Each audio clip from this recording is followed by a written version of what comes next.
چلیے اب ہم ورک شیٹ 3 کر رہے ہیں۔ پہلا سوال ہے ہاتھی کی روٹی کیسی ہوتی تھی؟ ہاتھی کی روٹی 2-3 انچ موٹی ہوتی تھی جسے وہ لڑکوں کے ساتھ بانٹ کر کھاتا تھا۔ دوسرا سوال ہے مولا بخش نے کھانا کیوں بند کیا؟ ایک روز فیلبان نے بادشاہ سے کہا مولا بخش راتب کی روٹیاں بانٹ دیتا ہے، پہرے پر حکم دے دیا جائے کہ کوئی لڑکا اس کے پاس نہ آئے۔ صبح کو مولا بخش نے انتظار کیا، بادشاہ کے حکم کے مطابق کوئی لڑکا نہ آیا تو مولا بخش نے کھانا نہ کھایا۔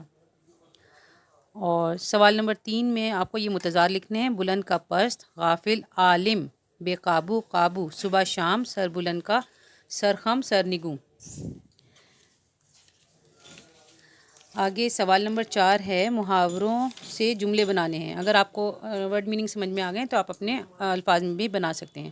آنکھ سے اوجھل ہونا، نظر سے دور ہونا، اس کا میننگ ہے، اس کا ہم جملہ بنائیں گے۔ میں اپنی دوست کو ٹرین میں جاتے ہوئے جب تک دیکھتی رہی جب وہ آنکھ سے اوجھل ہوئی۔ ٹس سے مس نہ ہونا، بالکل نہ ہلنا، ماں نے بچے کو صبح جگانے کی بہت کوشش کی مگر وہ ٹس سے مس نہ ہوا۔